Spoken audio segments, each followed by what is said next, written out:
Bonjour, bienvenue au parcours Saint-Thomas. Nous sommes dans la semaine après la Pentecôte. Nous avons choisi comme thème de ces jours qui viennent, soyez remplis de l'Esprit Saint, nous dit Saint Paul dans l'Épître aux Éphésiens, chapitre 5, verset 17.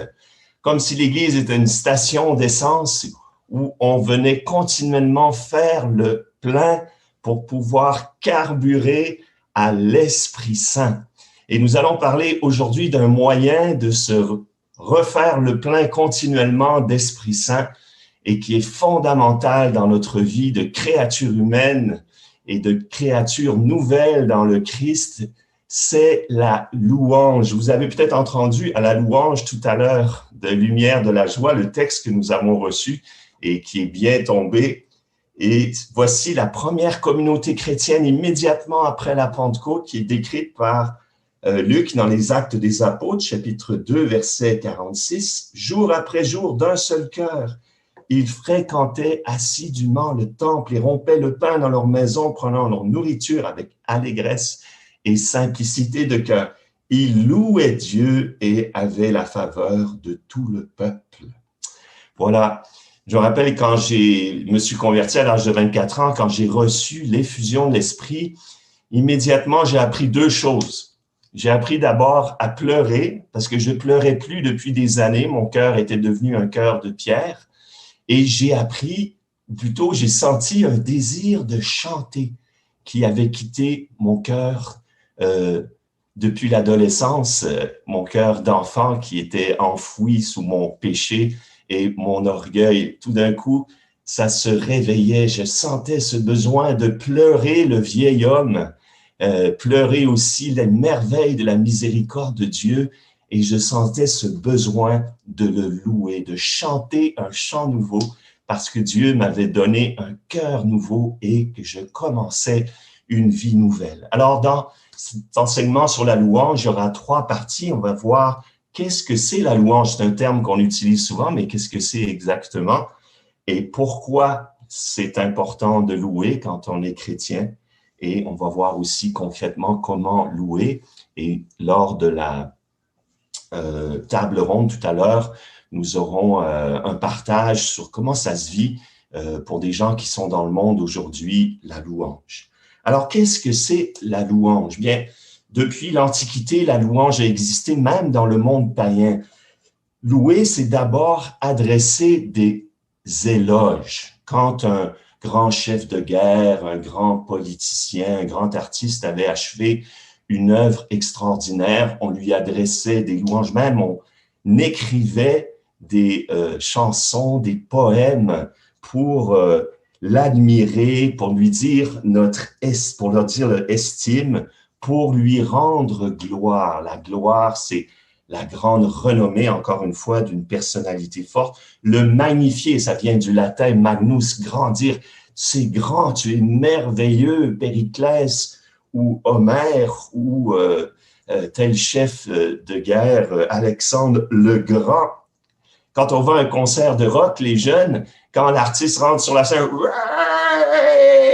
on le loue parce qu'il est grand, parce qu'il est beau, parce qu'on aime sa musique. Eh bien, combien plus on doit louer le créateur de l'univers et le sauveur de tous les hommes.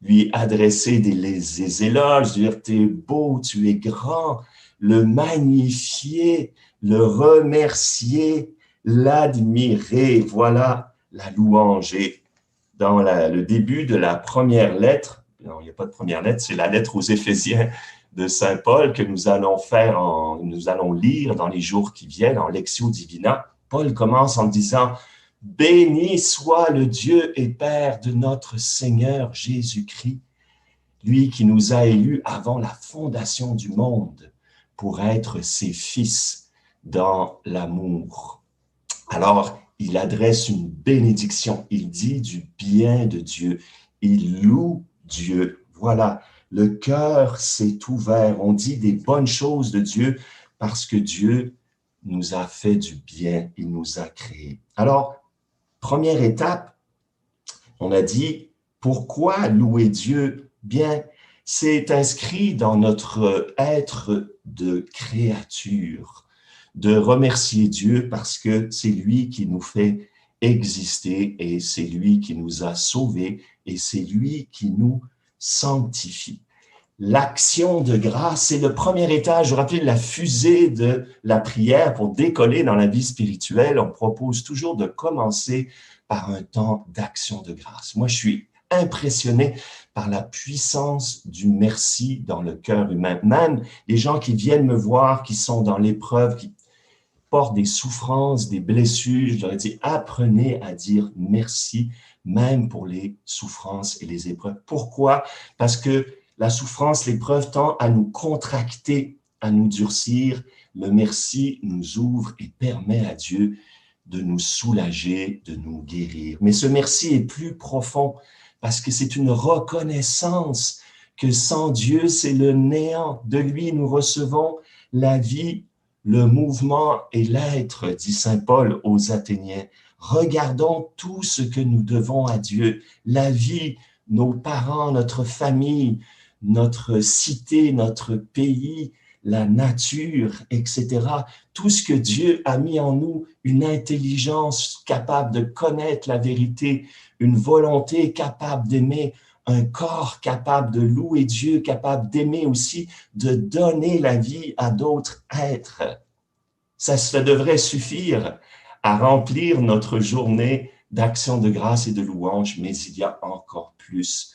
Dieu nous a sauvés en son Fils. Il a tant aimé le monde qu'il a envoyé son Fils dans ce monde afin que, en croyant par lui, nous ne périssions pas, mais que nous ayons en héritage la vie éternelle. Oui, nous bénissons notre Dieu et Père parce qu'il nous prépare un héritage de vie éternelle. Il nous dit, ne te contente pas de cette vie, ce n'est qu'un avant-goût, ce n'est qu'une préparation, ce n'est qu'un tremplin vers une vie où tu pourras me louer jour et nuit dans la joie, où tu déborderas de louanges, où ce sera ton activité éternelle de remercier Dieu, de l'admirer, de dire des grandes choses de lui. Saint Augustin nous dit que comme ça va être notre activité éternelle, eh bien, il faut se pratiquer sur la terre pour être prêt à aller au ciel. C'est tellement triste de voir des chrétiens qui n'ont pas appris à louer Dieu. Hein? Parce que louer Dieu, ça fait comme sauter le bouchon. Alors, vous vous rappelez que... Oh oui, je voudrais plutôt vous rappeler un événement qui s'est produit un jour, j'en ai peut-être déjà parlé. J'étais dans un groupe d'adolescents, puis il y avait une animatrice avec nous, puis je les faisais pratiquer la louange. Alors, je disais, ben, on va séparer le groupe en deux. Il y en a un qui va chanter, puis l'autre qui va dire des louanges à Dieu. Parce qu'au début, on est gêné d'ouvrir la bouche devant les autres, dire « Merci Seigneur, béni sois-tu ». Alors, couvert par la musique. Donc, on se sépare en deux. Puis l'animatrice qui était du côté de la louange, je la vois pleurer après qu'on ait fini l'exercice. Et la semaine d'après, elle est venue nous témoigner. Elle dit « Mais j'avais jamais ouvert la bouche pour louer Dieu. » Quand j'ai ouvert, elle dit, c'est comme le bouchon d'une bouteille de champagne. C'est sorti de moi une infusion de l'esprit et j'ai senti que mon corps était le temple de Dieu. Et c'est drôle parce que moi, je m'aperçois que c'est capital, ce bouchon à faire sauter, parce qu'il y a en nous le champagne de l'Esprit Saint, mais pour que l'effusion de l'Esprit se développe, eh bien, ce petit geste de la langue, qui est au fond un acte d'enfant. Regardez comme les enfants louent Dieu facilement. Hein. Ils écoutent lumière, la joie, ils dansent, ils chantent, ils disent merci Jésus.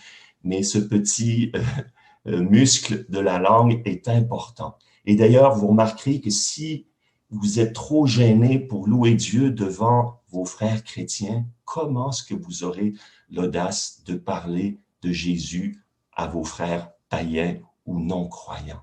Voyez, le fait d'ouvrir la bouche devant les autres, de dépasser notre gêne, notre timidité, ça ouvre le jaillissement du champagne de l'Esprit Saint et ça nous ouvre aussi à l'évangélisation.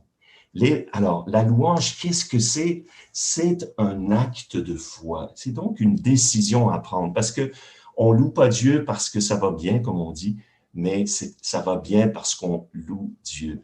Une décision, bien sûr, c'est une grâce du Saint-Esprit de louer Dieu.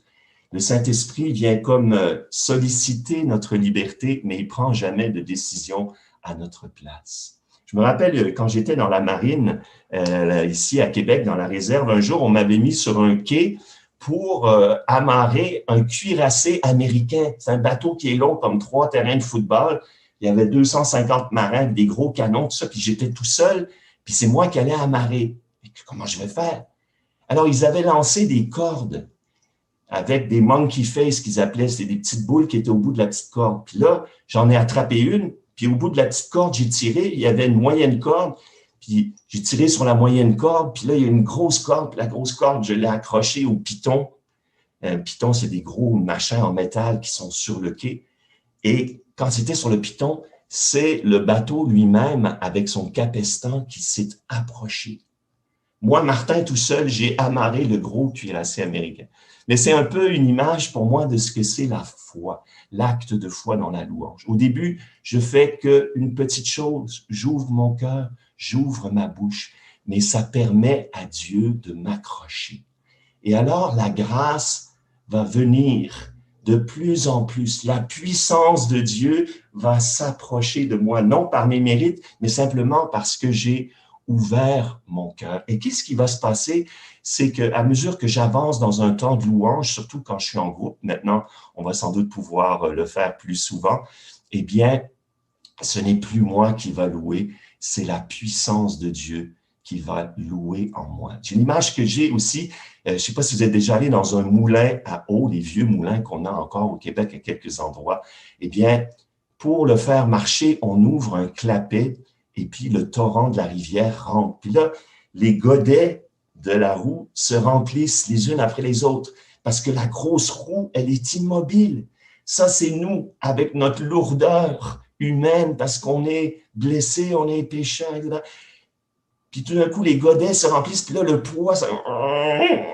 Puis là, la roue commence à tourner péniblement, elle tourne, puis à un moment donné, ça tourne, et là, l'eau rentre et elle sort aussitôt, et ça tourne et on fait avec la puissance du moulin, on fait du pain, on peut tisser, on peut couper du bois. Vous voyez, c'est ça l'image de la louange dans l'Esprit Saint. J'ouvre mon cœur, mais c'est la puissance de Dieu qui vient à un moment donné. C'est pour ça que quand on chante en langue, c'est comme la roue qui déborde de la puissance de Dieu. Mais cette puissance, après, c'est pas juste une belle émotion, une belle dilatation, c'est qu'elle va faire comme le moulin du pain, du tissu ou de la sciure, elle va travailler cette puissance dans votre vie. Parce que quand j'ouvre mon cœur à Dieu par la louange, je permets à sa puissance de venir dans ma faiblesse et je peux faire des choses extraordinaires. Rappelez-vous, les Hébreux, quand ils sont arrivés à Jéricho, ils étaient un petit peuple et puis il y avait cette immense forteresse et les habitants de Jéricho riaient en voyant ce petit peuple. Alors Josué a dit, pendant 7 jours, on va faire le tour, on va louer Dieu. Et le 8e jour ou le 7e, je ne me rappelle plus, ils ont lâché un grand cri de guerre et la forteresse s'est écoulée. Bien, frères et sœurs, c'est le signe de ce que Jean nous dit, par la foi, nous avons vaincu le monde. Et la louange, c'est cette victoire sur le monde. Alors, c'est une décision à prendre, c'est un acte de foi. Alors, je me rappelle aussi quand j'étais jeune, j'ai été frappé par une voiture. Heureusement, ça n'a pas été trop grave. Je me suis juste cassé une jambe. Puis, j'ai eu un plâtre pendant 3 semaines. Puis, quand on m'a enlevé le plâtre, il fallait rééduquer ma jambe qui était toute raide, les muscles n'avaient pas fonctionné pendant tout ce temps-là. Alors, le docteur m'a dit, tu vas te mettre dans un bain chaud à chaque jour et tu vas plier un petit peu plus ta jambe. Vous voyez? Alors, c'est pour ça que des fois, on trouve ça artificiel, la louange, de dire « Merci Seigneur, béni sois-tu, louange à toi ». Pourquoi ça a un côté un petit peu volontariste au début? C'est parce que notre muscle de louange, depuis le péché originel, a été cassé. Il y a quelque chose à rééduquer. Il y a quelque chose qui devrait être naturel et surnaturel, mais que le péché a brisé. Donc, il y a une rééducation à faire. C'est pour ça qu'il faut s'exercer à la louange jusqu'à ce que ça devienne une deuxième nature. C'est la définition d'une vertu. Une vertu, c'est une disposition stable à faire le bien qui s'acquiert par la répétition. C'est pour ça que la louange, il faut tendre à la vivre au quotidien. Il faut avoir un temps de louange. Alors, grâce à la lumière de la joie, maintenant, vous pouvez avoir une louange, même si vous êtes seul, avec une petite communauté qui vous entraîne. Il y a des gens qui louent Dieu dans leur voiture, il y en a d'autres qui le louent sous la douche, etc., en se rasant la barbe, c'est bien. Mais c'est important aussi de pouvoir avoir des vrais temps de louange, c'est-à-dire de s'arrêter, de prendre son coin de prière, si vous avez une icône, un crucifix à quelque part chez vous, puis si vous mettez lumière de la joie, vous le mettez, et vous pouvez le faire complètement consacré à ça. Je comprends que dans la semaine, des fois, vous n'avez pas le temps, vous le faites dans votre voiture, c'est très bien. Mais n'oubliez pas qu'il faut aussi de temps en temps le faire, être 100% dans un espace et un temps consacré à cette louange. Et on va commencer avec un signe de croix. On va dire, merci Seigneur de m'avoir donné la vie aujourd'hui. Merci Seigneur de pouvoir te louer. Puis on va prendre 2 ou 3 chants qui sont dynamiques et joyeux, qui sont faits de la parole de Dieu. Et c'est cette parole qui est la meilleure louange, c'est pas la nôtre. On prend les paroles mêmes de Dieu pour louer Dieu, c'est extraordinaire. Et on essaie de répéter régulièrement cet exercice, qui fait qu'à un moment donné, c'est pas juste la louange quotidienne avec un temps de louange précis qui va entrer dans ma vie, mais c'est que je vais devenir une créature de louange. Je vais être un être d'action de grâce, un être qui vit dans ce réflexe de dire merci. Moi, personnellement, tous les offices que je fais dans la journée, je commence par dire merci. Quand je prends mon temps d'adoration, je commence par dire merci. Avant de me coucher, dire le compli, je commence par dire merci. C'est devenu une seconde nature et je m'aperçois de toutes les merveilles que Dieu fait dans ma vie, même si ça va pas super bien ce jour-là ou dans ce moment-là. Puis une autre chose importante, et je terminerai là-dessus, qui est fantastique dans la louange, c'est que la louange, c'est comme une grande voile qui ouvre l'action de l'Esprit Saint et qui va permettre au charisme de s'exercer. Quand vous êtes dans une assemblée de prière, eh bien, la louange, en général, amène l'exercice des charismes. Les personnes, déjà, dans un charisme de choix de chant, vont choisir un chant dans l'Esprit Saint. D'autres vont faire une exhortation dans l'Esprit Saint, dire « Seigneur, louons Dieu, il est grand, il a fait des merveilles. » D'autres vont avoir une parole de science, une prophétie, d'autres le charisme de texte, peut-être même annoncer une guérison. Le chant en langue va être ce débordement de la roue qui tourne dans la louange, puis d'être un petit enfant dans les bras de notre Père céleste, avoir ce moment de contemplation, de bien-être. On a l'impression d'être avec les anges. Mais c'est la louange qui ouvre à cette grande diversité des dons et des charismes. La louange apporte la joie. Si vous venez à Saint-Thomas d'Aquin, vous savez que c'est une paroisse joyeuse et fraternelle. Pourquoi?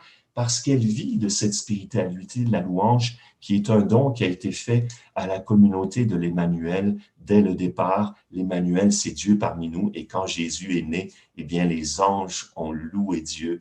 Alors, nous continuons cet acte de louange avec l'Emmanuel, Dieu qui est parmi nous. Alors, on a vu, frères et sœurs, qu'est-ce que c'est la louange? C'est d'adresser des éloges, des actions de grâce, magnifier notre Dieu créateur, sauveur et rédempteur. Pourquoi louer Dieu? Parce qu'on lui doit tout, parce que c'est notre vocation éternelle, parce que c'est notre être de créature et de créature recréée, de louer Dieu. Nous avons vu comment le louer par un acte de foi qui se répète et qui devient une vertu qui permet à l'Esprit Saint de venir louer en moi et de déployer tous ses charismes.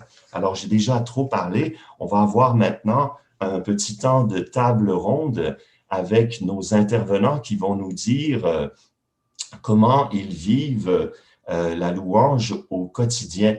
Alors, je ne sais pas si, Michael, on a un petit temps de pause avant de se mettre en table ronde. Oui, je pense que oui. Donc, patientez et puis les autres intervenants vont s'ajouter à moi.